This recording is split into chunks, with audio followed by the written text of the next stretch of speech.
বন্ধুরা, বাড়িতে দই বসাতে গেলে অনেক সময় কি হয়, দই সঠিকভাবে বসে না। আবার অনেক সময় ওপরে একদম জল হয়ে যায়। আজকের ভিডিওটা যদি আপনারা পুরোটা দেখেন তাহলে একদম পারফেক্টভাবে যে কোনো সময় ঘরে দই বসিয়ে নিতে পারবেন। আর দই হবেও কিন্তু ভীষণ সুন্দর, খুব সুন্দরভাবে এটা জমবে। একদম যদি এই পদ্ধতিতে আপনারা বানান তাহলে আপনাদের দইও হবে একদম দোকানের মতো পারফেক্ট। এটা খেতেও কিন্তু হয় ভীষণ সুন্দর। আপনারা পুরো ভিডিওটা ঠিকমতোভাবে দেখুন, খুব সহজেই আপনারাও ঘরে দই বসিয়ে নিতে পারবেন। তাহলে চলুন দেরি না করে দেখে নেওয়া যাক। এটা বানানোর জন্য এখানে দেখুন আমি দুধ গরম বসিয়ে দিয়েছি। এখানে আমি 1 লিটারের মতো দুধ নিয়েছি। দুধটা সব সময় ফুল ফ্যাট মিল্ক নেওয়ার চেষ্টা করবেন। গরুর দুধ নিলেও হবে, গরুর দুধে বেশি ভালো হয়। তবে গরুর দুধ যদি না থাকে প্যাকেটের ফুল ফ্যাট মিল্ক নেওয়ার চেষ্টা করবেন। দুধটাকে দেখুন আমি ফুটিয়ে নিচ্ছি। দুধটাকে যতটা সম্ভব ফুটিয়ে ফুটিয়ে অনেকটা ঘন করে নেওয়ার চেষ্টা করবেন। এই দুধটা যতটা ঘন হবে দই কিন্তু তত বেশি ভালো হবে। দেখুন ঠিক এইভাবে একটু সময় ধরে আমি দুধটাকে ফুটিয়ে নেব। ফুটিয়ে দুধটাকে অনেকটা ঘন করে নেব। দুধটা যদি পাতলা হয় তাহলে কিন্তু দই ঠিকমতো বসবেও না, আর খেতেও ভালো লাগবে না। দেখুন আমি ভালো করে ফুটিয়ে নিচ্ছি। এখন এর থেকে আমি কয়েক হাতা দুধকে তুলে নেব। দেখুন ফোটাতে ফোটাতে দুধটা কিন্তু অনেকটা ঘন হয়ে গেছে। এই সময় এর থেকে আমি কয়েক হাতা দুধ একটা বাটিতে তুলে নেব।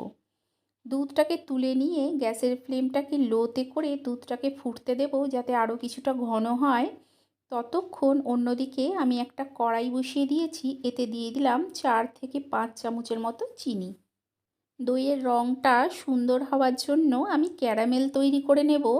আর এই ক্যারামেলটা তৈরি করার সময় গ্যাসের ফ্লেমটা কিন্তু একেবারেই হাইতে রাখবেন না। হাইতে রাখলে কি হয়, এই চিনিটা পুড়ে যায়। আর পুড়ে গিয়ে এটা কালো হয়ে যায়। কালো হয়ে গেলে কিন্তু এর রঙটা একদম খারাপ হয়ে যাবে। দেখুন গ্যাসের ফ্লেমটাকে আমি লো টু মিডিয়ামে করে প্রথমে চিনিটাকে গলিয়ে নিয়েছি। চিনিটা দেখুন গলতে শুরু করে দিয়েছে। এটা সম্পূর্ণভাবে গলিয়ে নিতে হবে। তবে গ্যাসের ফ্লেমটা লো টু মিডিয়ামে রেখে ঠিক এইভাবে নাড়তে হবে। নেড়ে নেড়ে দেখুন আমি এই ক্যারামেলটা তৈরি করে নিচ্ছি। একটা সুন্দর কিন্তু রং এখনই চলে এসছে। তবে আমি আরও কিছুক্ষণ তৈরি করে নেব। যদি মনে হয় যে গ্যাসের ফ্লেমটা বন্ধ করে দিয়ে কিছুক্ষণ তৈরি করবেন তাও করতে পারেন। গ্যাসের ফ্লেমটা যদি এই সময় অনেকক্ষণ জ্বালিয়ে রাখা হয় তাহলে কিন্তু এটা পুড়ে যেতে পারে। এই সময় আমি গ্যাসের ফ্লেমটা বন্ধ করে দিয়েছি, দিয়ে নাড়ছি। এই গরম অবস্থাতেই আমি যে দুধটা তুলে রেখেছিলাম সেটাকে দিয়ে দেব। দেওয়ার সঙ্গে সঙ্গে কিন্তু এটা অনেকটাই এদিক ওদিক ছিটে আসতে পারে। তবে আস্তে আস্তে এটা নাড়তে নাড়তে কিন্তু সম্পূর্ণটা মিশে যাবে। দেখুন চিনিটা কিন্তু শক্ত হয়ে গেছে, তবে চিনিটা কিন্তু শক্ত থাকবে না, এটা সম্পূর্ণ মিশে যাবে।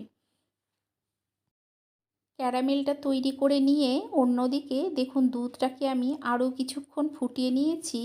এখন কি করব, সমস্ত ক্যারামেল দেওয়া দুধটাকে এর মধ্যে ঢেলে দেব। ঢেলে দিয়ে ভালো করে মিশিয়ে নিয়ে এর মধ্যে দিয়ে দেব আমি মিষ্টির জন্য চিনি। এখানে আমি 100 গ্রামের মতো চিনি দিচ্ছি। 1 লিটার দুধে 100 গ্রাম চিনি দিলাম। এখানে দেখুন একটা জায়গায় আমি বেশ কিছুটা টক দই নিয়েছি, সেটা জলটা ঝরিয়ে নিয়েছি। জলটা কিন্তু অবশ্যই ঝরিয়ে নেবেন। জল না ঝরালে কি হয়, দই থেকে কিন্তু জল কাটতে শুরু করবে, আর দইটা কিন্তু একেবারেই ভালোভাবে বসবে না। এখন দেখুন দইটাকে আমি খুব ভালো করে মিশিয়ে নিচ্ছি। দইটাকে কিন্তু খুব ভালো করে মিশিয়ে নিতে হবে। এখানে আমি প্যাকেটের টক দই ব্যবহার করেছি। আপনারা মিষ্টির দোকান থেকে কেনা টক দইও ব্যবহার করতে পারেন, আবার মিষ্টি দইও কিন্তু ব্যবহার করতে পারেন। দেখুন দইটাকে ভালো করে আমি ফেটিয়ে নিয়েছি। এখন দেখুন এখানে আমি দুধটা নিয়ে নিয়েছি। নিজের একটা আঙ্গুল চুবিয়ে রাখতে পারবেন সেই রকম যেন দুধটা গরম থাকে। এখন অল্প অল্প করে এই দইয়ের মধ্যে দেব, আর দইয়ের সঙ্গে খুব ভালো করে মিশিয়ে নিতে হবে। দুধটা কিন্তু একেবারে যেন অনেক গরম না হয়, আবার একদম যেন ঠান্ডাও না থাকে, তাহলে কিন্তু দই ভালো বসবে না। আপনাদের আঙুল যতটুকু সহ্য করতে পারবে সেই রকম গরম অবস্থাতেই কিন্তু এটাকে মিশিয়ে নিতে হবে। দেখুন আমি অল্প অল্প করে দিচ্ছি আর খুব ভালো করে মিশিয়ে নিচ্ছি। দই বানানো যে কত সহজ, যতক্ষণ আপনারা না নিজেরা বানাচ্ছেন ততক্ষণ বুঝতে পারবেন না। দেখুন সমস্ত দুধটাকেই আমি দিয়ে ভালো করে মিশিয়ে নিয়েছি। এখন অন্যদিকে দেখুন আমি নিয়ে নিয়েছি বাটি। আপনারা যে কোনো রকমের বাটি নিতে পারেন, তাতেই কিন্তু দই খুব সুন্দরভাবে বসে যাবে। আমি দেখুন 3টে দইয়ের বাটি নিয়েছি আর এর সঙ্গে 2টো স্টিলের বাটি নিয়েছি। আপনাদের যদি এই রেসিপিটা ভালো লেগে থাকে লাইক করে দেবেন, শেয়ার করে দেবেন, কমেন্ট করে জানাবেন যে কেমন লাগলো। আর চ্যানেলটাকে অবশ্যই সাবস্ক্রাইব করে দিয়ে পাশে থাকা বেল আইকনটা প্রেস করে দেবেন, যাতে নতুন কোনো ভিডিও দিলেই সবার আগে আপনার কাছে পৌঁছে যায়।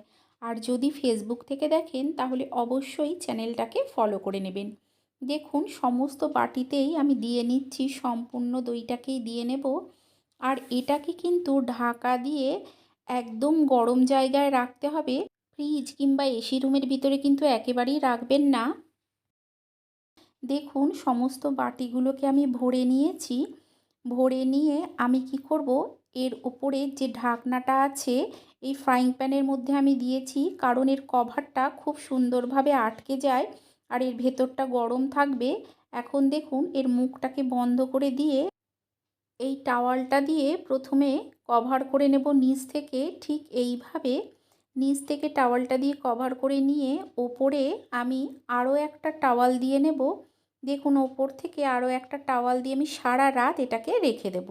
সারা রাত পর আমি আপনাদের দেখাচ্ছি। এটা আমি রান্নাঘরে গরম জায়গাতেই রাখছি। দেখুন সারা রাত পর আমি নিয়ে নিয়েছি।